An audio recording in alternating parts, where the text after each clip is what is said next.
الحمد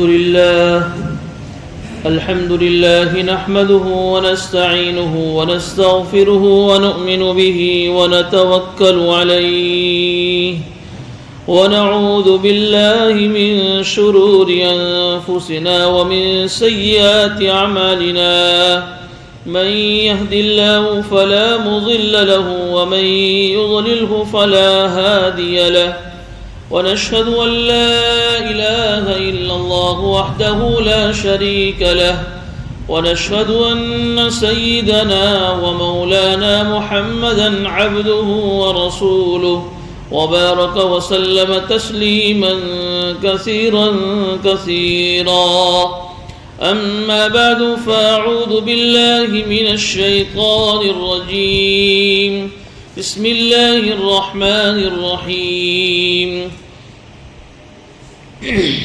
واتبعوا ما تتلو الشياطين على ملك سليمان وما كفر سليمان ولكن الشياطين كفروا يعلمون الناس السحر وما أنزل على الملكين ببابل هاروت وماروت وما يعلمان من أحد حتى يقولا إنما نحن فتنة فلا تكفر فيتعلمون منهما ما يفرقون به بين المرء وزوجه وما هم بضارين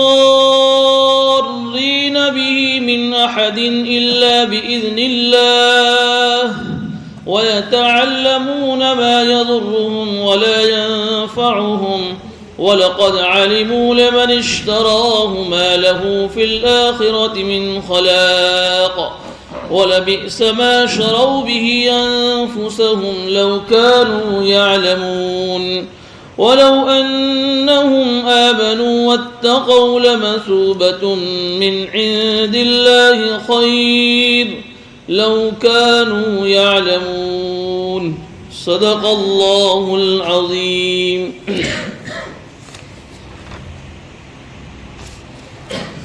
سورہ بقرہ کی آیت نمبر 102 اور 103 کی تلاوت کی گئی ہے. جیسا کہ گزشتہ ہفتے بات چل رہی تھی، حضرت سلیمان علیہ السلام کے زمانے کے اندر جو یہودی تھے، ان یہودیوں کے اندر جادو کا رواج بہت عام ہو گیا تھا، اور انہوں نے یہ جادو حضرت سلیمان علیہ السلام کے زمانے میں جو جنات شیاطین تھے ان سے سیکھا تھا. گزشتہ میں نے بتایا تھا کہ حضرت سلیمان علیہ السلام کو اللہ رب العزت نے ایک ایسی حکومت عطا فرمائی تھی کہ ان کی حکومت کے اندر ان کا کنٹرول دنیا کی تمام مخلوقات کے اوپر تھا. انسانوں کے ساتھ ساتھ جناتوں کے اوپر بھی ان کی حکومت تھی. اس لیے وہ جناتوں سے ایسے کام لیتے تھے کہ جو انسان نہیں کر سکتے تھے. جب بیت المقدس کی تعمیر کا سلسلہ چل رہا تھا تو اس میں پتھروں کی ضرورت تھی، تو ان پتھروں کو لینے کے لیے جناتوں کو اونچے اونچے پہاڑوں پر بھیجا جاتا تھا. سمندروں کی تہ میں جا کر یہ جنات شیاطین موتی نکال کر لے کر آتے تھے. تو جب یہ حضرت سلیمان علیہ السلام کا جب دربار لگتا تھا تو ان کے دربار میں جہاں جنات شیاطین بیٹھتے تھے وہاں انسان بھی بیٹھتے تھے، اور دربار میں کبھی کبھی حضرت سلیمان علیہ السلام حاضری بھی لیتے تھے. ایک مرتبہ حاضری لی تو ہدہد نامی ایک پرندہ، جس کا ہم تفصیلی واقعہ انشاءاللہ سورہ نمل میں پڑھیں گے، یہ ایسا پرندہ ہے کہ جو آسمانوں کی اونچائی پر اڑتے ہوئے بھی اس کو یہ اندازہ ہو جاتا ہے کہ پانی زمین کی کون سی تہ میں ہے. تو ایک مرتبہ جب حاضری لی تو ہدہد نہیں تھا. وتفقد الطير فقال ما لي لا أرى الهدهد أم كان من الغائبين. کہاں ہے ہدہد؟ حاضری لیتے تھے، چونکہ اللہ رب العزت نے سلیمان علیہ السلام کو جانوروں کی، پرندوں کی بولی بھی سکھائی تھی. تو بہرحال جب یہ ساتھ میں بہت ساری مخلوقات بیٹھتی تھی دربار کے اندر تو آپس میں تعلقات ہو جاتے ہیں بیٹھتے بیٹھتے. تو یہ انسانوں کی دوستی جنات شیاطین سے ہو گئی، اور ظاہر سے بات ہے کہ جنات شیاطین ان کا تو کام ہی یہی ہے کہ کس طریقے سے لوگوں کو گمراہ کیا جائے. تو انہوں نے انسانوں کو جادو سکھایا. تو انسانوں نے، وہ انسان کون تھے؟ یہودی، بنو اسرائیل تھے. تو جنات شیاطین سے سیکھ کر انہوں نے جادو سیکھا، اور پھر دھیرے دھیرے دھیرے دھیرے یہ جادو ان کی قوم کے اندر بہت عام ہو گیا. یہاں تک کہ ایک بابل نام ایک شہر جو عراق کے اندر ہے، بہت خوبصورت شہر تھا. یہ وہی شہر ہے جس شہر کے اندر حضرت ابراہیم علیہ السلام پیدا ہوئے، بابل. اور اسی شہر سے پھر انہوں نے، جب ان کی قوم نے ان کو نکالا تو انہوں نے ہجرت کی اور ملک شام چلے گئے. تو وہ بابل نامی جو شہر تھا، اس شہر میں رہنے والے جو یہودی، جو بنو اسرائیل تھے، وہ لوگ بھی جادو بہت سیکھتے تھے اور جادو کا بہت غلط استعمال کرتے تھے. اور اتنا جادو کا غلط استعمال ہو گیا تھا کہ اس زمانے میں جو نبیوں کا سلسلہ جو جاری ہوا، چونکہ آپ کو معلوم ہے کہ بنو اسرائیل میں اللہ نے 4000 سے زیادہ نبی بھیجے ہیں. تو بابل کے اندر بھی نبی آتے تھے. تو نبیوں کو اللہ تعالیٰ ہر زمانے میں معجزے عطا فرماتے ہیں. تو یہ بنو اسرائیل نبیوں کے ان معجزوں کو دیکھ کر فرق نہیں کر پاتے تھے. وہ کہتے کہ یہ بھی جادو ہی ہے. یعنی جادو کا اتنا رواج ہو گیا کہ انہوں نے معجزے اور جادو میں کوئی فرق ہی نہیں رکھا. حالانکہ ظاہر کے اندر دیکھنے جاوے تو دونوں کے اندر ایک چیز کامن ہے کہ دونوں کی دونوں چیزیں ایسی خلاف عادت، اس کا کوئی ظاہری سبب سمجھ میں نہیں آتا ہے. مثال کے طور پر جب موسیٰ علیہ السلام کو اللہ نے معجزہ عطا فرمایا کہ اپنا جو ہے ہاتھ بغل میں ڈالو اور پھر اس کو دبا کر نکالو، تو ہاتھ اتنا زبردست چمکتا ہوا کہ اس کے سامنے چاند بھی پھیکا پڑ جائے. اب یہ ہاتھ بغل میں ڈال کر نکالنا اور چاند سے زیادہ خوبصورت ہو جانا، یہ اللہ کی طرف سے ان کو دیا ہوا ایک معجزہ تھا جس کا کوئی ظاہری سبب تھا ہی نہیں. اب چونکہ یہ لوگ جادو سیکھے ہوئے تھے تو یہ لوگ اس معجزے کو جادو کہتے تھے. حالانکہ دونوں میں بہت فرق ہے. جب جادو اور معجزے میں کوئی فرق نہیں سمجھا تو آنے والے نبی جب کوئی معجزہ بیان کرتے، بتاتے، اس معجزے کو یہ لوگ مانتے بھی نہیں تھے، اس کو ہلکے سے لیتے تھے، اس کی کوئی ویلیو ان کے اندر تھی نہیں. تب اللہ رب العزت نے سمجھا، اللہ رب العزت نے سوچا کہ کس طریقے سے یہ یہودیوں کو سمجھایا جاوے کہ جادو اور معجزوں میں کتنا فرق ہے. جادو الگ چیز ہے، آگے آ رہا ہے کہ جادو کی حقیقت کیا ہے، اور معجزہ ایک اللہ کی طرف سے ملی ہوئی، ایک اللہ کے نبی کو ایک جو ہے ایک وہبی اور لدنی ایک چیز ہے جو اللہ اپنے زمانے کے ہر نبی کو عطا فرماتے ہیں. تو اب اللہ رب العزت نے ایک انتظام یہ فرمایا کہ آسمان سے 2 فرشتے اللہ نے بھیجے. ایک کا نام تھا ہاروت، ایک کا نام تھا ماروت. اس کا قرآن میں تذکرہ ہے، ببابل ہاروت و ماروت. اور ان نبیوں، ان دونوں فرشتوں کو اللہ رب العزت نے پوری جادو کی حقیقت سکھائی، اور ان سے یہ کہا کہ تم جاؤ بابل نامی شہر میں اور جا کر اس زمانے کے یہودیوں کو، بنو اسرائیل کو جادو کی حقیقت بتاؤ، اور جادو کے نقصانات سے ان کو واقف اور آگاہ کرو. بتاؤ کہ جادو کی حقیقت کیا ہے، جادو کے نقصانات کیا ہیں. اور یہ انسانی شکل میں اللہ نے بھیجے، اس لیے کہ اگر فرشتے تو ہم تو دیکھ سکتے نہیں انسان، تو انسانی شکل میں اللہ نے بھیجے. اچھا، جب یہ دونوں فرشتے آئے، انسانی شکل میں آئے، اور انہوں نے لوگوں کو جمع کیا کہ ہم اللہ کی طرف سے بھیجے گئے ہیں اور اللہ نے ہم کو یہ جادو کی حقیقت بتائی، ہم تم کو بتا رہے ہیں کہ جادو کی حقیقت کیا ہے، یہ جادو کرنے سے اس کے نقصانات کیا ہیں. پھر ان سے یہ کہتے کہ دیکھو یہ جادو کی حقیقت تو ہم تم کو بتا رہے ہیں، جادو کے نقصان تو ہم تم کو بتا رہے ہیں، لیکن تم اس کا غلط استعمال مت کرنا. اب میں آپ کو یہاں ایک بات سمجھاؤں. اگر کوئی یہاں ایک سوال کرے کہ اللہ رب العزت نے فرشتوں کو بھیج کر ان کو جادو کیوں سکھایا، کیا قرآن ترغیب دے رہا ہے جادو کی سیکھنے کی؟ تو اس کو سمجھنے کے لیے میں آپ کو ایک مثال دوں. اگر یہاں ہی بیٹھے بیٹھے میں آپ کو اسلام مذہب کے علاوہ دوسرے جتنے بھی مذاہب باطل، ان مذاہب کے جو غلط عقائد ہیں میں آپ کو سکھاؤں، دیکھو بھائی فلاں جو دھرم ہے، فلاں جو مذہب ہیں، اس کے یہ عقیدے ہیں، تو اللہ کے بارے میں ان کے کیا عقیدے ہیں، نبیوں کے بارے میں ان کے کیا عقیدے ہیں. یہ بتانے کا میرا مقصد کیا ہے آپ کو؟ مقصد کیا یہ ہے کہ تم اس دھرم کو اختیار کر لو؟ ارے بتاؤ نا، کیوں بتایا جا رہا ہے؟ یہاں بیٹھ کر آپ کو دوسرے دھرم کے عقائد ان کے اس لیے بتایا جا رہا ہے کہ آپ اس مذہب کو اختیار کرنے سے اپنے آپ کو بچاؤ، کہ آپ وہ دھرم اختیار مت کرنا، وہ کفر اور شرک سے بھرا ہوا ہے، ان کے سارے عقائد باطل اور غلط ہیں. آپ کو ترغیب نہیں دی جا رہی ہے، آپ کو اس لیے سکھایا جا رہا ہے کہ آپ اس عقیدے سے بچیں. بس یہی مقصد تھا اللہ رب العزت کا ان انسانی شکل میں فرشتوں کو بھیجنے کا. ترغیب نہیں دے رہے تھے کہ تم جادو سیکھو، جادو اس لیے سکھایا جا رہا تھا کہ تم جادو اور معجزے میں فرق نہیں کر رہے ہو، تمہیں دونوں میں فرق سمجھ میں آ جائے اور تم اس کے نقصانات سے آگے ہو کر تم اس کا غلط استعمال نہ کرو. اب لوگ آتے تھے جادو سیکھنے کے لیے تو یہ دونوں کہتے تھے انما نحن فتنة فلا تکفر، کہ ہم تو اللہ کی طرف سے بھیجے ہوئے آزمائش ہیں، امتحان کے لیے اللہ نے ہم کو بھیجا ہے، پریکشا کے لیے اللہ نے ہم کو بھیجا ہے، تم جادو سیکھ کر کفر مت کرنا.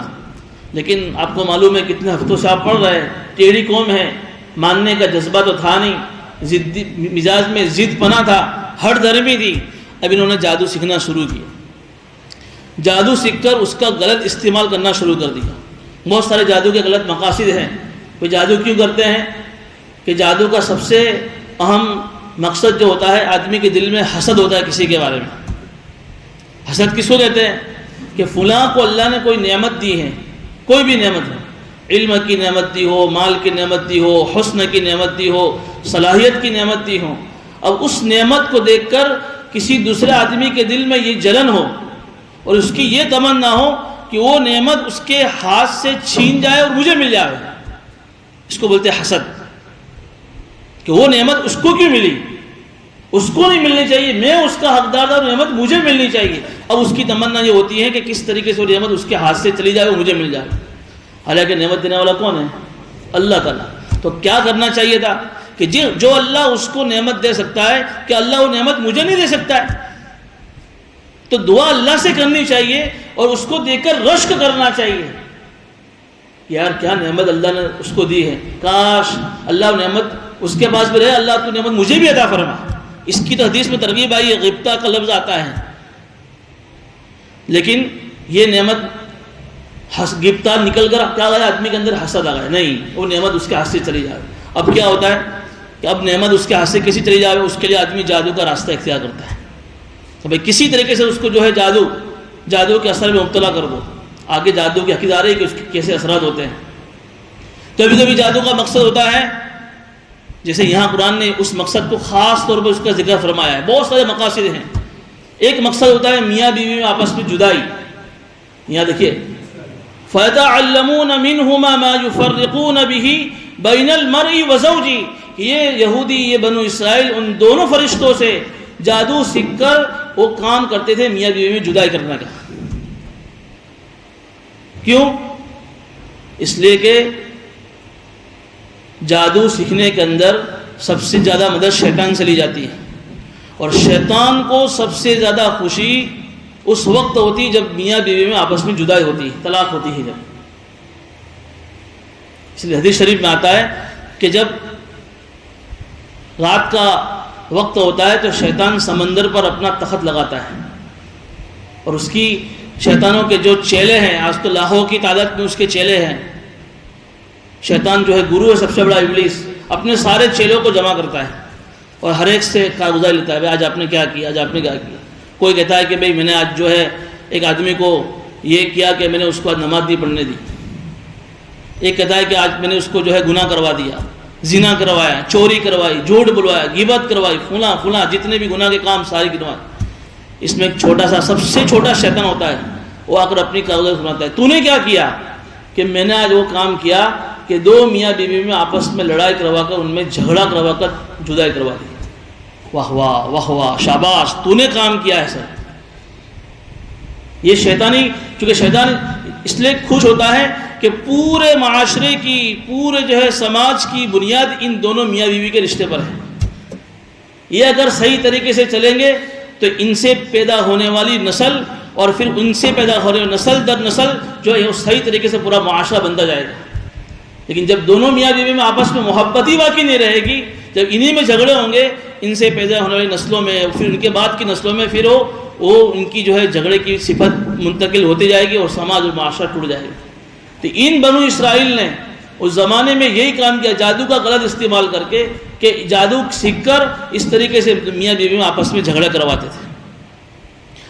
تو اللہ رب العزت نے جو ہے یہاں قرآن کریم کے اندر ان کا پورا نقشہ کھینچا ہے کہ دیکھیے جادو جو ہے ہم نے کیوں فرشتوں کے ذریعے سے ان کو سکھایا، انہوں نے اس کا کیا غلط استعمال کیا۔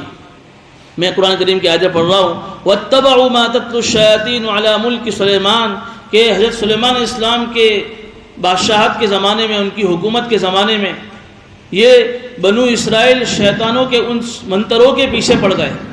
وَمَا كَفَرَ سُلَيْمَانُ، اور سلیمان نے کفر نہیں کیا۔ یہاں ایک بات بیچ میں اس لیے کی کہ یہ اس زمانے کے یہودیوں نے جو سلیمان علیہ السلام کی طرف کفر کی نسبت کی تھی۔ اللہ کہہ رہے ہیں کہ سلیمان علیہ السلام نے کسی کو جادو نہیں سکھایا ہے، وَلَكِنَّ الشَّيَاطِينَ كَفَرُوا يُعَلِّمُونَ النَّاسَ السِّحْرَ، لیکن شیطانوں نے جو ہے کفر کیا اور وہ لوگوں کو جادو سکھاتے تھے۔ وَمَا أُنزِلَ عَلَى الْمَلَكَيْنِ بِبَابِلَ هَارُوتَ وَمَارُوتَ، اور یہ بنو اسرائیل اس منتر کے پیچھے پڑ گئے جو بابل نامی شہر میں ہاروت ماروت نامی دو فرشتے ان کو سکھاتے تھے۔ وَمَا يُعَلِّمَانِ، اور یہ دونوں فرشتے ان سے کہتے تھے کہ اِنَّمَا نَحْنُ فِتْنَةٌ، ہم تمہارے لیے آزمائش ہے، فَلَا تَكْفُرْ، تم جو ہے اس جادو سیکھ کر کفر مت کرنا۔ فَيَتَعَلَّمُونَ مِنْهُمَا مَا يُفَرِّقُونَ بِهِ بَيْنَ الْمَرْءِ وَزَوْجِهِ، اور یہ دونوں اور یہ لوگ ان دونوں سے وہ منتر سیکھتے تھے کہ جس منتر کے ذریعے سے میاں بیوی میں آپس میں جھگڑے اور جدائی کرواتے تھے۔ آگے اللہ فرما رہے وَمَا هُمْ بِضَارِّينَ بِهِ مِنْ أَحَدٍ إِلَّا بِإِذْنِ اللَّهِ، لیکن ایک بات یاد رکھنا کہ اللہ کے حکم کے بغیر کوئی آدمی کسی کو نقصان نہیں پہنچا سکتا ہے۔ بہت بڑی عقیدے کی وضاحت فرما دی کہ اگر کوئی آدمی کسی پر جادو کر رہا ہے اور اس جادو کے اثر سے اس کو کوئی تکلیف پہنچ رہی ہے تو یوں نہ سمجھے کہ جادو کی وجہ سے مجھے تکلیف پہنچ رہی ہے، اس لیے کہ اللہ کی مرضی کے بغیر کوئی کام ہو ہی نہیں سکتا ہے۔ دو چیزیں سمجھنی پڑے گی، ایک ہے اللہ کا ارادہ اور ایک ہے اللہ کی مرضی۔ اللہ کی مرضی کا مطلب یہ ہے کہ کوئی ایسا کام کرو جس کام کے کرنے سے اللہ خوش ہوتا ہے۔ نماز پڑھنے سے اللہ خوش ہوتا ہے، روزہ رکھنے سے اللہ خوش ہوتا ہے، اچھے کام کرنے سے، نیکی کے کام کرنے سے اللہ خوش ہوتا ہے۔ وہ اللہ کی مرضی ہے، اللہ کی جو ہے اس کی چوائس ہے کہ اللہ چاہتے ہیں کہ میرا بندے کام کرے۔ ایک ہے اللہ کا ارادہ، اللہ کا جو ہے چاہنا، اللہ کا ارادہ۔ اللہ کا ارادہ کا مطلب یہ ہوتا ہے کہ دنیا میں کوئی بھی کام ہو رہا ہے اس میں اللہ کا ارادہ ہوتا ہے تبھی وہ کام ہوتا ہے۔ دو میں آپ کو مثالیں دے رہا ہوں۔ آگ ہے، آگ، اس آگ کے اندر اللہ نے جو ہے تاثیر کس چیز کی رکھی ہے؟ جلانے کی۔ کسی کو ہم نے پکڑ کر آگ میں ڈالا اور وہ جل گیا، ظاہر میں ہم دیکھ رہے ہیں کہ آگ نے اس کو جلایا، لیکن ہم تو یوں کہیں گے اللہ کا ارادہ اس آگ میں اللہ نے تاثیر رکھی تھی اس لیے آگ نے اس کو جلایا ہے۔ اگر اللہ اس آگ سے تاثیر کو کھینچ لے تو آگ میں ڈالنے کے بعد بھی آگ جو ہے کسی کو جلا نہیں سکتی، جیسا کہ اللہ نے حضرت ابراہیم علیہ السلام کے زمانے میں کر کے دکھایا۔ اس کا مطلب یہ نہیں ہے کہ اللہ کی یہ چوائس تھی، اللہ کی یہ مرضی تھی کہ وہ آدمی آگ میں جلے۔ یہ اللہ کا ارادہ ہے کہ اللہ کا حکم ہوتا ہے، اللہ کا ارادہ ہوتا ہے تو ہی وہ آگ کسی آدمی کو جلاتی ہے، یہ اس کا ظاہری سبب ہے۔ ایک ہے باطنی سبب، جادو۔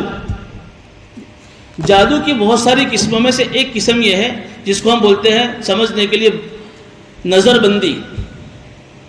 نظر بندی کا مطلب یہ ہوتا ہے کہ حقیقت کچھ نہیں ہوتی، صرف سامنے والے آدمی کی آنکھوں پر ایسی نظر بندی کی جاتی ہے کہ اس کے خیالات کو کچھ عدل بدل کر دیا جاتا ہے۔ جب موسیٰ علیہ السلام کے زمانے کے جو جادوگر تھے، جو رسیاں لے کر آئے تھے، انہوں نے جب وہ رسیاں پھینکی تو وہ نظر بندی ایسی کری سامنے آڈینس کے اوپر کہ آڈینس کو، سامعین کو ایسا لگا کہ وہ رسیاں دوڑ رہی ہیں، حالانکہ وہ رسیاں سانپ بنی تھی ہی نہیں۔ یہ جادو کی ایک قسم ہے، حقیقت کچھ نہیں تھی، صرف نظر بندی تھی۔ جادو کی ایک قسم یہ ہے کہ جس کے اندر کچھ ایسے کلمات پڑھے جاتے ہیں جس کلمات کے پڑھنے کی وجہ سے اس کلمات کا اثر انسان کے اوپر آٹومیٹک ظاہر ہوتا ہے۔ اللہ نے الفاظ میں، کلمات کے اندر جو ہے ایک تاثیر اللہ نے رکھی ہے۔ ظاہر میں آدمی کو ظاہر میں وہ سبب نظر نہیں آتا ہے، اس کا وہ سبب جو ہے وہ کلمات ہوتے ہیں جو چھپے ہوئے ہیں.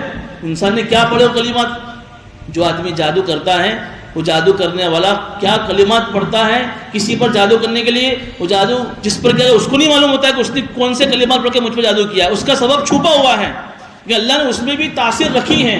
تو اللہ یہاں یہی کہہ رہے ہیں کہ اگر اس نے جادو کے کچھ کلمات پڑھے ہیں، اس کلمات کے پڑھنے کی وجہ سے تم پر اگر کوئی جادو کا اثر ہوا ہے تو اس میں بھی اللہ کا ارادہ ہے، اس لیے وہ تم پر اس کا اثر ہوگا. اس لیے تم پر اگر اس کا کوئی اثر ہوئے تو تم یہ مت کرنا کہ جادو کی وجہ سے جو ہے مجھے یہ ہو رہا ہے، بلکہ یوں کہو کہ اللہ کی مرضی، اس میں اللہ کا ارادہ تھا تبھی مجھے جادو کا اثر ہوا ہے. یہ جادو کی جو قسم ہے اس میں کچھ کلمات پڑھے جاتے ہیں، یہ وہ قسم ہے کہ جس کے اندر جادوگروں کو شیطانوں کو بہت خوش کرنا پڑتا ہے. میں نے اس کے پہلے بھی بتایا تھا کہ کبھی کبھی تو جو آدمی جادو کروانے گیا ہے اس کو ناپاکی گندگی کھانی پڑتی ہے، کئی ہفتوں کئی مہینے اس کو گندا میلا ناپاک رہنا پڑتا ہے. جو جتنا زیادہ ناپاک گندا میلا رہتا ہے جادو کا اثر اتنا ہی زیادہ ہوتا ہے. جو جتنا اللہ کو ناراض کرتا ہے اور جتنا زیادہ شیطانوں کو خوش کرتا ہے اتنا ہی زیادہ جو ہے جادو کا اثر ہوتا ہے. اب یہ سارے کام کیا ہے؟ ناپاک رہنا، گندا رہنا، میلا رہنا اور شیطانوں کو خوش کرنا. کبھی کبھی تو شیطان جو ہے آدمی کو اس جادو کرنے والوں کو مورتی پوجا بھی کرواتے ہیں، چونکہ یہ ساری چیزیں وہ ہیں جس سے اللہ ناراض ہوتا ہے اور شیطانوں کو خوشی ملتی ہے. اس حد تک آدمی کو یہ کام کرنے پڑتے ہیں جس کو ہم سفری عمل کہتے ہیں، جادو ٹونا ٹوٹکا کہتے ہیں. جب آدمی کے دل میں جب حسد کی جب چنگاری جب ابھرتی ہے نا تو پھر آدمی یہ کچھ کرنے میں شرماتا نہیں. اپنے جو ہے نا دکھ سے زیادہ آدمی دوسرے کے سکھ سے پریشان ہو جاتا ہے. میں بھلے دکھی ہوں لیکن دوسرا سکھی نہیں ہونا چاہیے. آدمی کی جب یہ مزاج بنتا ہے تو پھر آدمی نہیں سوچتا ہے کہ میں اس حسد کے جلن میں آدمی اتنا شکار ہو جاتا ہے کہ آدمی کچھ بھی کر دیتا ہے. اللہ تعالیٰ جو اس سے ہماری حفاظت فرمائے. کیا فائدہ ہوگا؟ کوئی آدمی اگر کسی پر جادو کرواتا ہے اس سے اگر اس کو کچھ اثر ہو گیا جادو کی وجہ سے، اس میں ہمارا کیا فائدہ ہوا؟ فائدہ یہ ہوا نا، کیا فائدہ ہوا کہ وہ جادو کی وجہ سے بیمار پڑ گیا، جادو کی وجہ سے وہ آدمی کی جو ہے جو چیز نعمت ملی تو نعمت اس کے پاس سے چلی گئی، ختم ہو گئی، تو خوشی ہوتی ہے آدمی کو. یہ آدمی کا فائدہ. حالانکہ یہ کوئی خوش ہونے کی چیز نہیں ہے. یہ تو گویا کہ تم نے اللہ کی اس عطا پر تم نے اعتراض کیا جو اللہ نے نعمت اس کو دی ہے. اللہ پر کتنا بڑا تمہارا اعتراض ہے. اس لیے یہ جادو کی دوسری قسم کے بارے میں اللہ جو ہے ہمارا ذہن بنا رہے ہیں کہ اگر کوئی آدمی جادو کر رہا ہے تو اس کے جادو کے اثر سے اگر تمہیں کوئی تکلیف پہنچ رہی ہے تو تم نسبت اللہ کی طرف کرو کہ اللہ کی مرضی ہوئی تبھی میں بیمار ہوا، اللہ کی مرضی ہوئی تبھی مجھ پر اثر ہوا. تم چیزوں کی طرف اپنی نسبت مت کرو. وما هم بضارین به من احد الا باذن اللہ، کہ اللہ کے حکم کے بغیر کوئی آدمی کسی کو نقصان نہیں پہنچا سکتا ہے. یہاں جادو کی جب بات آئی ہے تو میں جھاڑ پھونک اور تعویذ کے بارے میں بھی کچھ بات کر دوں. ایک چیز ہے جھاڑ پھونک مارنا اور ایک ہے تعویذ. دونوں چیزیں الگ الگ ہے. جھاڑ پھونک کہتے ہیں کہ کچھ کلمات پڑھ کر کسی پر دم کرنا، تو یہ تو شریعت سے ثابت ہے. خود حضور اکرم صلی اللہ علیہ وسلم کے زمانے میں بھی حضور اکرم صلی اللہ علیہ وسلم کے پاس کوئی بیمار آتا تو حضور جو ہے اپنی زبان مبارک سے یہ الفاظ پڑھتے تھے، بسم اللہ ارقیک من کل شیء یؤذیک، بسم اللہ ارقیک من کل شیطان وہامۃ ومن کل عین لامۃ. ایسے بہت سارے کلمات حضور سے ثابت ہیں کہ ان کلمات کو پڑھ کر حضور صلی اللہ علیہ وسلم جب سامنے والے پر دم کرتے تھے پھونک مارتے تھے، جس میں کچھ پھونک کے ذرات حضور کے زبان مبارک سے نکلتے تھے. جب سامنے والے پر پڑھتے تھے تو آدمی شفا یاب ہو جاتا تھا. یہ تو سنت سے ثابت ہیں، یہ کر سکتے ہیں. ایک چیز ہے تعویذ. تعویذ کا مطلب لکھ کر کوئی چیز دینا اور پھر اس کو گلے میں باندھنا یا ہاتھ پر باندھنا یا پیر پر باندھنا. حضور سے جو ہے اس کا کوئی ثبوت نہیں، لیکن صحابہ کرام سے تعویذ کا بھی ثبوت ملتا ہے. حضرت عبداللہ ابن عمر غالباً انہی کے بارے میں آتا ہے کہ وہ بچوں کے گلے کے اندر کچھ کلمات حدیث کے یا قرآن کے لکھ کر ان کے گلوں میں لٹکا دیتے تاکہ ان کو نظر نہ لگے، چونکہ بچے تو الفاظ پڑھ سکتے نہیں ہیں. حضرت عبداللہ ابن عباس کے بارے میں بھی ایک روایت ملتی ہے کہ وہ حاملہ عورتیں جن کی حمل ولادت کا وقت قریب ہو، صباوٹ جس کو ہم بولتے ہیں، تو اس کی درد ذیل کی تکلیف سے اور ولادت کی آسانی کے لیے جب عبداللہ ابن عباس سے مروی کہ وہ رقابی کے اوپر کچھ لکھ کر اس عورت کو پلاتے تھے جس کے پینے کی وجہ سے اس کو ولادت میں آسانی ہو جاتی تھی. تو بہرحال تعویذ بھی کا بھی ثبوت صحابہ سے ملتا ہے، کیونکہ اس میں بھی شرط ہے کہ وہ کلمات جو لکھے گئے ہیں وہ قرآن یا حدیث سے ثابت ہیں۔ دوسری شرط کسی نیک مقصد کے لیے کہ تعویذ بنا کر لکھ کر دیا گیا ہو، غلط مقصد نہ ہو۔ کیا مطلب غلط مقصد کا؟ کہ بھئی کسی کو کسی سے عشق ہو گیا ہے، اب وہ اس سے شادی کرنا چاہتا ہے لیکن لڑکی تیار نہیں ہو رہی ہے، اب وہ کسی کے پاس جا کر ایسا تعویذ بناوے کہ جس تعویذ سے اس کو اپنے وش میں کر لے اور اس سے شادی کر لے۔ غلط مقاصد کے لیے اس کا استعمال نہیں کر سکتے، نیک مقصد ہونا چاہیے۔ تیسری چیز کہ جب تعویذ کوئی عبادت نہیں ہے، تعویذ لکھ کر دینا کوئی عبادت نہیں ہے، اس تو علماء کہتے ہیں کہ اس کو اپنا مقصد نہیں بنانا چاہیے۔ کوئی آدمی اگر آ گیا تمہارے پاس تو اس کا علم ہے تو لکھ کر دے دو، لیکن تم اس کو اپنا مقصد نہ بنا۔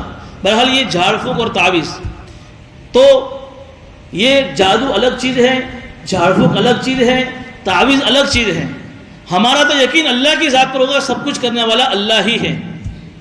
اگر کسی کو کچھ کسی کے جادو کا اثر ہو بھی گیا تو یقین رہے کہ اللہ ہی جو ہے اس جادو کے اثر سے ہمیں بچانے والا ہے۔ تو ہمیں کیا کرنا ہے کہ بھی جو جادو کا جو علاج ہے، ایک تو اللہ کی ذات پر یقین، دوسرا یہ کہ آدمی ہر وقت باوضو رہے۔ اس لیے جب آدمی باوضو رہتا ہے تو شیطان اس کے قریب نہیں آتا ہے۔ جب شیطان قریب نہیں آئے گا تو شیطانی اثرات سے آدمی محفوظ رہے گا۔ جب بھی وضو ٹوٹے فوراً وضو کر لو، رات میں اٹھو وضو ٹوٹ گیا وضو کر لو۔ جب بھی 24 گھنٹے آدمی ہر وقت باوضو رہے، اور خاص کر کے باوضو اگر نہیں رہ سکتا ہے تو پاکی صافی کا خوب اہتمام رکھے۔ جب وہ استنجے کا بیان آیا تھا جمعہ کے، میں نے کہا تھا کہ ہم لوگ جب پیشاب کرنے کے لیے جب جاتے ہیں اور صحیح سے استنجا نہیں کرتے ہیں، اور جب پیشاب کی قطرے جب جو آدمی کے پینٹ کے اوپر لگ جاتے ہیں جس کی وجہ سے پوری پینٹ ناپاک ہو جاتی ہے، تو وہ جو ہے استنجے خانے سے ہی ناپاک کے لے کر وضو خانے میں آیا ہے۔ اور شیطان کو تو ناپاک پہلے سے جو ہے وہ چٹوریا ہے گندگی کا، میں نے ابھی کہا نا، اس کو گندگی بہت پسند ہے۔ اب ظاہر سی بات ہے کہ آدمی گندگی لے کر آیا ہے، ناپاک ہو کر آیا ہے، اب کہاں سے پھر وہ شیطان کے اثرات سے محفوظ رہے گا؟ اسے تو بیت الخلاء میں جانے کی دعا کیا بتائی؟ اللہم انی اعوذ بک من الخبث والخبائث۔ کتنی زبردست دعا، یہ حضور کی جو ہے ذات پر ہم سب کو قربان ہونا چاہیے۔ کسی دعائیں ہمیں بتائی، ہم بھول جاتے ہیں ہم لوگ۔ روایت میں آتا ہے کہ جو آدمی اس دعا کو پڑھے بغیر بیت الخلاء میں انٹری کرتا ہے اور جا کر بیٹھتا ہے تو شیطان جنات اس بیت الخلاء میں ہر وقت حاضر رہتے ہیں، جنات شیطان عورتیں اور جنات شیطان مرد خبیث۔ جب جو آدمی دعا نہیں پڑھتا ہے وہ اس کے شرمگاہ سے کھیلنا شروع کر دیتے ہیں، اور شرمگاہ سے کھیلنے کا مطلب علماء نے لکھا ہے کہ پھر وہ گندے اور ناپاک وسوسے اس کے دل کے اندر ڈالنا شروع کر دیتے ہیں۔ پھر وہ جب وہ باہر آتا ہے کہتے ہیں نا آدمی تو بہت بے چین ہوں، بہت پریشان ہوں، ڈپریشن، ٹینشن، یہ ایسے خراب میرے کو وچار آتے ہیں کہ میں کیا کروں، مر جاؤں۔ اس کا ایک چیز یہ بھی کہ تو بیت الخلاء میں جا کر آدمی دعا نہیں پڑھتا، اس دعا کا خصوصی اہتمام رکھے۔ تو بہرحال جادو کے علاج سے بچنے کا ایک طریقہ یہ ہے کہ آدمی باوضو رہے، پاکی صافی کا اہتمام رکھے، 5 وقتہ نمازوں کا خصوصی اہتمام۔ نماز آدمی نہیں پڑھے گا تو پھر آدمی شیطان کے اثرات سے محفوظ نہیں رہ سکے گا۔ اس کے ساتھ ساتھ آدمی جو ہے قرآن کی تلاوت کا معمول بناوے، اور خاص گھر میں بھی وقتاً فوقتاً سورہ بقرہ کو پڑھنے کا معمول بنائے، با آواز بلند۔ اب ہم لوگ کیا کرتے ہیں، کسی کو بلا کر پڑھوا دیتے ہیں، 10 دن پڑھوائی، 11 دن پڑھوائی، 10,000 روپے اس کو دے دیے، 5,000 اس کو دے دیے۔ ارے تم پڑھو نا، اتنا بھی پڑھتے جو آتا ہے ہمارے کو، اتنا بھی پڑھتے جو آتا ہے، اپنے لیے بھی ہم نہیں پڑھتے، ٹائم ہی نہیں ہے ہمارے پاس، بس ہر چیز میں پیسہ، ہر چیز میں پیسہ، بس پیسے سے سارے کام ہو جاتے، کچھ کرنے کی ضرورت نہیں۔ اور آج کل تو جو ہے نا عورتوں میں ہے مزاج، عورتیں اتنے لمبے لمبے وظیفے کھینچتی ہیں۔ ہمارا حضرت کہتے تھے کہ عورتیں جو ہے نا آج کل کی عورتیں سب وظیفچی بن گئی ہیں، لمبے لمبے وظیفے دو، 500 مرتبہ یہ پڑھو، 1000 مرتبہ یہ پڑھو، 10,000 مرتبہ عورتیں پڑھ لیں گی، لیکن اس کو نماز، یا نماز کا ٹائم نہیں میرے پاس، گھر کے کام کاج سے ٹائم نہیں تو میں نماز پڑھوں نا، وظیفے لمبے لمبے دو سب پڑھے گی۔ ہو یہ آتی ہے نا شب معراج، اس میں اتنا پڑھو نا، اس میں اتنا پڑھو نا، اس میں اتنا پڑھو نا، تم رات رات مالدار بن جاؤ گے نا۔ ساری عورتیں سب کام کرنا شروع کر دیتی، چاہے پھر اس کا ثبوت ہو کہ نہ ہو۔ تو جو کام کرنے کو ہم کرتے نہیں، قرآن کی تلاوت خود کریں، روزانہ صبح شام گھروں میں قرآن کی تلاوت کی آواز، کہ پورے گھر میں اس کا جو آواز جانی چاہیے۔ سورہ بقرہ کا جو ہے معمول بناوے، کبھی کبھی وقتاً فوقتاً سورہ بقرہ پڑھ لی جاوے، تو یہ جادو سے بچنے کا علاج ہے۔ ہر نماز کے بعد معوذتین، سورہ ناس اور سورہ فلق پڑھنے کا معمول بتایا حدیث کے اندر۔ حضور اکرم صلی اللہ علیہ وسلم پر بھی جادو یہودی نے کیا تھا، چونکہ یہودی سب سے بڑے حاسد، حسد کرنے والے، حضور پر حسد تھا تو حضور پر بھی جادو کیا تھا۔ اور اسی جادو سے بچنے کے لیے قرآن کریم میں ان 2 صورتوں کو اللہ نے نازل فرمایا تھا۔ جب ان 2 صورتوں کی تفسیر آئی تھی تب میں نے بتایا تھا کہ ان 2 صورتوں میں جو ہے 11 آیتیں ہیں، وہ جس جو ہے کنگے کانکسے کے اندر جادو کیا گیا تھا، اس کانکسے میں 11 گانٹھیں ماری گئی تھی، اس کنویں سے نکالا گیا، تو حضور سے کہا کہ تم ایک ایک آیت پڑھتے جاؤ اور ایک ایک گانٹھ کھلتی جائے گی۔ حضور نے ایک ایک آیت پڑھی، ایک ایک گانٹھ کھل گئی۔ ہم کو اس چکر میں نہیں پڑھنا ہے کہ کس نے کیا کیا ہے، کس نے کیا کیا ہے۔ باپو کے چکر چھوڑ دو، باپو بتا دو نا میرے کو جادو کس نے کیا ہے۔ اب کچھ باپو ایسے ہوتے ہیں جن کو پیسوں کی لالچ دی جاتی ہے نیچے، تو وہ لوگ کھوٹے کھوٹے نام بھی بتا دیتے ہیں، اور اس میں پھر کیا ہوتا ہے، لڑائی جھگڑے ہوتے ہیں۔ ہم کو اس چکر میں پڑنا ہی نہیں ہے۔ ہم کو تو جو کام کرنے کو بتایا ہے جادو کے علاوہ کام کریں۔ ہر نماز کے بعد معوذتین پڑھ کر ہم جو پڑھ لیا کریں، کسی جادو کا اثر نہیں ہوگا۔ رات میں بستر پر آئے، بستر پر آ کر جو ہے جو سورہ 3 کول ہیں، سورہ ناس، سورہ فلق اور سورہ اخلاص اور آیت الکرسی پڑھ کر جو ہے اپنے پورے جو ہے بدن پر پھیر لو، منہ سے لے کر جہاں تک ہمارا ہاتھ جاتا ہے۔ حدیث میں آتا ہے کہ موت کے علاوہ کوئی چیز ہمارے قریب نہیں آ سکتی ہے۔ یہ سب کرنے کے کام ہے یہ سب، تو پھر انشاءاللہ کوئی چیز جو ہے ہمارا اللہ کے حکم میں کوئی چیز ہمارا کوئی نقصان نہیں کر سکتی ہے۔ تو بہرحال یہ قرآن کریم کی آیت میں اللہ فرما رہے ہیں کہ اللہ کے حکم کے بغیر کوئی آدمی کسی کا کوئی نقصان نہیں کر سکتا ہے۔ وَيَتَعَلَّمُونَ مَا يَضُرُّهُمْ وَلَا يَنفَعُهُمْ، اللہ کہہ رہے ہیں کہ یہ ایسے منتر سیکھتے تھے جس سے ان کو نقصان پہنچتا تھا، ان کو کوئی نفع نہیں ہوتا تھا۔ وَلَقَدْ عَلِمُوا لَمَنِ اشْتَرَاهُ مَا لَهُ فِي الْآخِرَةِ مِنْ خَلَاقٍ، انہوں نے جادو اختیار کر ایسا جادو اختیار کیا جس سے ان کو معلوم تھا کہ یہ جادو اگر ہم کریں گے تو ہمارا آخرت میں کوئی حصہ نہیں۔ یہودی جب جانتے تھے، حضرت سلیمان علیہ السلام کے زمانے میں جو یہودی تھے جادو کرتے تھے، ان کو معلوم تھا ہم جادو کر کے غلط کام کر رہے ہیں، اس سے اللہ ناراض ہو رہا ہے، آخرت میں کوئی حصہ نہیں ملے گا، اللہ قرآن نے کہا ہے، پھر بھی جادو کرتے تھے۔ کہ آج مسلمانوں کی ذہنیت نہیں، کیا جو لوگ جادو کرتے ہیں ان کو معلوم نہیں مسلمانوں کو کہ جادو کرنے سے کفر ہوتا ہے، جادو سے شرک ہوتا ہے، جادو سے آدمی کافر ہو جاتا ہے، جادو کرنے کی وجہ سے آدمی کو جنت نہیں ملے گی، جہنم میں جائے گا، پھر بھی لوگ کر رہے ہیں، اپنی جلن بٹانے کے لیے، بجھانے کے لیے کر رہے ہیں۔ کتنے بڑا نقصان ہے، دنیا میں کتنا رہنا ہے ہمیں، اصل ہماری زندگی تو آخرت ہے، وہاں ہمارا کیا ہوگا۔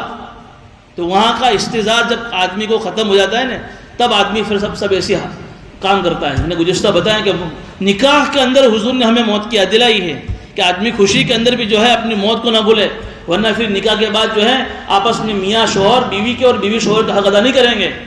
کہ نکاح کے وقت ہی موت کا استظار توبہ کا دونوں کو بتا دیا کہ نکاح کرنے کے بعد دونوں کے اوپر ایک دوسرے کی ذمہ داری عائد ہو رہی ہے، پوری کرنی پڑے گی، ورنہ پھر تم اللہ کو بھی ناراض کرو گے، اللہ کے نبی کو ناراض کر کے اپنی جہنم آباد کرو گے اور اپنی جنت جو ہے اپنی جنت اپنے ہاتھ سے ختم کرو گے۔ بہرحال وَلَبِئْسَ مَا شَرَوْا بِهِ أَنفُسَهُمْ، اللہ کہہ رہے ہیں کہ کتنی بری چیزیں ہیں کہ جس کے وجہ سے انہوں نے اپنی جانوں کو بیچ دیا۔ جادو اختیار کر کے اپنی جان کا سودا کس سے کیا؟ دنیا کی محبت کو لے کر آخرت کو انہوں نے برباد کر دیا۔ لَوْ كَانُوا يَعْلَمُونَ، کاش ان کے اندر کچھ عقل ہوتی۔ وَلَوْ أَنَّهُمْ آمَنُوا وَاتَّقَوْا لَمَثُوبَةٌ مِّنْ عِندِ اللَّهِ خَيْرٌ، اللہ آگے اللہ فرما رہے ہیں کہ کاش کے لوگ ایمان لے آتے اور اللہ کا خوف دل میں بسا لیتے، تو یہ اللہ کے نزدیک ان کے لیے ثواب کے اعتبار سے بہت بہترین چیز تھی۔ اللہ پر بھروسہ کرتے اور اللہ کا خوف دل میں سما لیتے، کتنی اچھی چیز ہوتی۔ لَوْ كَانُوا يَعْلَمُونَ، کاش کے لوگ سمجھ لیتے۔ بہرحال یہ تفسیر کے اندر یہ مضمون جو اللہ نے بیان فرمایا ہے بنو اسرائیل کا، وہ تو اس زمانے کا، لیکن ہمیں بھی اس مضمون سے اللہ تعالیٰ سمجھا رہے کہ بھئی ہمیں بھی جو ہے ایسی کوئی حرکتیں نہیں کرنی چاہیے۔ اگر ہمیں کسی سے کوئی تکلیف ہے، کسی سے کوئی حسد ہے، تو ہمیں جو ہے اس کا علاج کرنا چاہیے کہ مجھے کیوں اس پر حسد ہو رہا ہے، حسد کا علاج کرنا چاہیے۔ علماء نے یہاں ایک چیز لکھی ہے، اگر ہمیں کسی کو دیکھ کر حسد ہو رہا ہے، کسی کو دیکھ کر ہمارے دل میں جلن ہو رہی ہے، تو ہم اوپر سے اللہ سے دعا کریں اللہ تو اس کو اور دے، اس کو جو ہے جب بھی اس کی ملاقات ہو اس کو سلام کریں، اس کو ہدیہ دیں، غائبانہ اس کی پیٹھ کے پیچھے اس کے لیے دعا کریں۔ جب یہ کریں گے تو پھر دھیرے دھیرے ہمارے دل سے اس کے تعلق سے حسد ختم ہو جائے گا، ورنہ پھر اور یہ چیز آتی ہے پریکٹس سے، مشق سے آتی ہے، صرف کل ایک دن کرنے سے نہیں ہوتا ہے۔ بہرحال یہ ایمان کی کمزوری کی علامت ہوتی ہے جب آدمی کسی پر حسد کرتا ہے۔ باقی وہ اللہ کی مرضی، اللہ جس کو جو بھی نعمت دے وے، اور اللہ کی اس میں کیا حکمت، اللہ نے کسی کو مالدار بنایا، کسی کو غریب بنایا، کسی کو اللہ نے گورا بنایا، کسی کو کالا بنایا، کسی کو کروڑ پتی بنایا، کسی کو روڑ پتی بنایا، کسی کو عالم بنایا، کسی کو عالم نہیں بنایا، یہ اللہ کی سب عطا ہے۔ اللہ جس کو جو چاہے اللہ دے وے۔ اللہ یختص برحمتہ من یشاء، آیداری واللہ ذو الفضل العظیم، اللہ بہت بڑے فضل والے ہیں۔ تو ہمیں تو اللہ سے مانگنا ہے، اللہ کے خزانے میں ساری چیزیں ہیں، اب رمضان کا مہینہ آ رہا ہے، یہ رجب کا مہینہ ختم ہونے کی تیاری میں 1 مہینہ باقی رہ گیا ہے، اس لیے رمضان کو ابھی سے یہ نیت کرے کہ ہم آنے والے رمضان کو ایسا گزاریں گے کہ ہماری زندگی میں کچھ تبدیلی آئے۔ کتنے رمضان ہمارے گزر گئے زندگی کے، 50 رمضان، 30 رمضان، 40 رمضان، وہی زندگی جو رمضان سے پہلے تھی، رمضان کے بعد کی وہی زندگی ہماری ہے، کیا فرق پڑ رہا ہے؟ لیکن ابھی سے یہ نیتیں بنائے کہ رمضان آ رہا ہے، مجھے ایسی زندگی گزارنی ہے اس آنے والے رمضان میں کہ اس رمضان کے بعد جو ہے میری 11 مہینے کی زندگی رمضان کے مطابق گزرے۔ آتا ہے نا کہ جو آدمی رمضان جیسا جس کا گزرتا ہے اس کے 11 مہینے ویسے گزرتے ہیں، پورے رمضان کا اثر 11 مہینے پر پڑتا ہے۔ اس لیے ابھی سے ترتیب بنا ہو کر میرے اندر نماز کی سستی ہے، میں ابھی سے 1 مہینے ایسی مشق کروں کہ رمضان میں میری ایک بھی نماز نہ جاوے۔ میرے اندر تلاوت کی سستی ہے، ابھی سے ایسی ترتیب بناؤں کہ رمضان میں میرے جو کم سے کم 2 قرآن میرے ختم ہونے چاہیے۔ ابھی سے میں ایسی ترتیب بناؤں کہ میرے اندر دعاؤں میں سستی ہے، 20 منٹ دعا میں لگا کر اللہ سے جو ہے لو لگائیں، کتنی کمزوری ہے۔ میں اپنی بات کروں، 2 منٹ ہاتھ نہیں اٹھاتا کہ جو ہے سبحان اللہ بحمدہ ہو جاتا ہے۔ ارے ہوتا ہے نہیں ہوتا ہے، کیوں؟ ارے مانگا نہیں اور سبحان اللہ بحمدہ، کیا مانگا وہ بھی نہیں معلوم ہے، اللہ سے محبت ہی نہیں ہے نا۔ جب آدمی کو کسی سے محبت ہوتی ہے نا تو رات کو 1 بجے بھی فون آتا ہے نا، 2 گھنٹے تک بات کرتا ہے اس سے، مزہ آتا ہے اس کی آواز سن کر، مزہ آتا ہے اس سے بات کر کے، نیند قربان کر دیتا ہے آدمی اس سے باتیں کرنے میں۔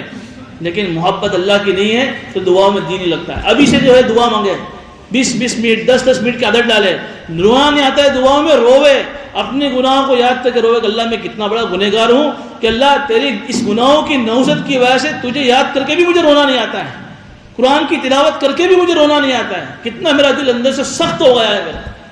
یہ جو ہے کام کرنے کے، انشاءاللہ جب یہ کام کریں گے انشاءاللہ یہ جو رمضان ہمارا انشاءاللہ بہت اچھا گزرے گا، اس رمضان کے وجہ سے اللہ ہماری زندگیوں میں چین سکون اللہ عطا فرمائے گا۔ اللہ پاک ہم ان باتوں کو عمل کرنے کی توفیق